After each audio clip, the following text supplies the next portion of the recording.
Assalamualaikum warahmatullahi wabarakatuh. Jumpa lagi dengan saya dalam cerita Sunda.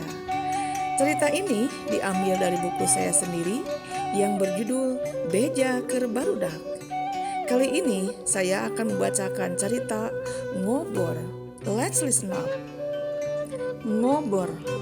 Patromak kawilang barang langka. Lolobana ngan baruga damar cempor jeung tebeng. Patromak teh lampu nu make minyak tanah. Ngahirupanana di kompa. Tuluy sapertusna diseungeut. Seuneuna ngahontal kaosna jiga sarung atuh bray wae caang. Lamun geus surem deui tinggal ngompa deui. Teu satiap imah boga patromak. Nyeungeut patromak aya sababaraha maksud. Kahiji, bapa atawa aki sok nyeungeut patromak lamun rek haminan. Haminan mangrupa ngariung dulur jeung tatangga lamun boga pamaksudan. Tujuanana tayalian supaya kabeh jelema katingali da ngebrak caang.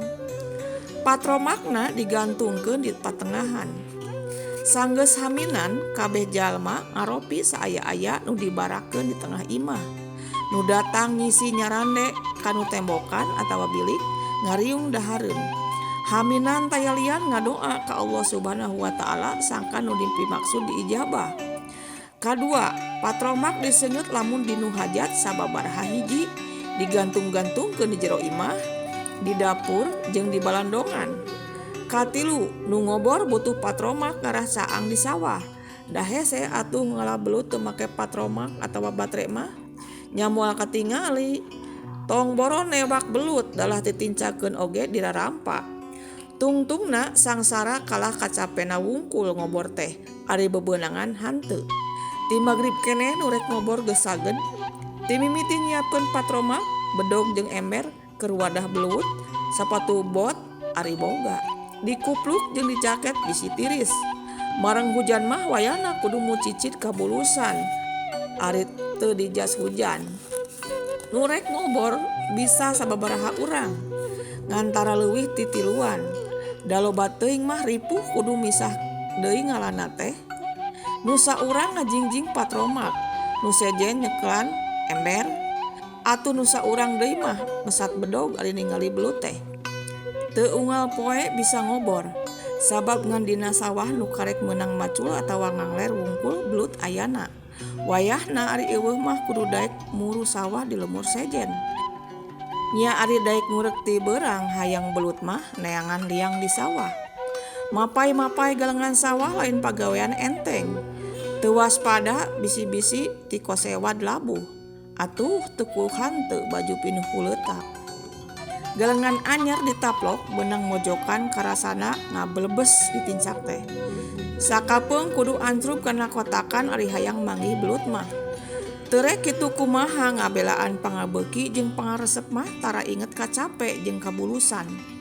Datang ka sawah ti peuting, belut sok ngalempreh jiga anu paraeh ngagoler dina kotakan. Atuh ari keur milik gede mah tinggal nakolan ku bedog tuluy diasupkeun kana ember. Taralila ukur 2-3 jam ge cukup ngobor teh da geus pinuh ember. Datang ka imah tara ucul-ucul nu tos ngobor mah tuluy ngabersihan belut.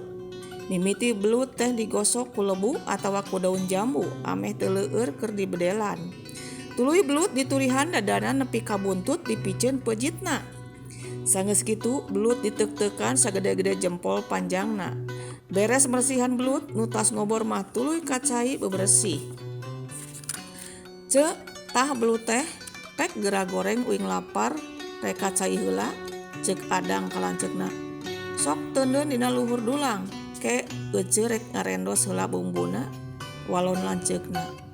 Bagian nu di imah neruskeun hanca pagawean nyaeta ngarendos koneng, laja, bawang bodas, bawang beureum, uyah, asem, bumbu dapur saaya-aya di lembur. Beres ngarendos bumbu, brus wae belut digalokeun kana bumbu sina walatra. Sanggeus kitu mah rek dipais, digoreng, dicobek atawa dipindang kari kumaha pangabeuki. Belut ngandung protein, mejeuna pangabutuh gizi geus kacumponan. Jarang manggih dadagingan dengan sangu nu ngeunah. Antukna sabisa-bisa nyukupan protein ku daging belut. Ari daging asin mah unggal poe oge manggih. Jiwa motekar pikir nyundang pengabutu sapopoe cukup ku ngalengkahkeun suku disebut eureun lembur. Teu ieu lingsem disebut tukang ider, daprah salah lembur purah kitu. Teu kabita ku hawa kota anu mimiti narkab kana jiwa urang lembur. Hirup kumuh ngariung sadulur-dulur teu jauh ti imah kolot namah tegerna hate lamun ayana naon. Babari ngabadamikeun jeung ngarengsekeunana. Matak sok rada hese lamun pareng boga jodoh kanu jauh teh, da bingung ngaritana. Cenah kawas teu payu wae kanu deukeut. Itulah cerita ngobor. Terima kasih sudah menyimak. See you.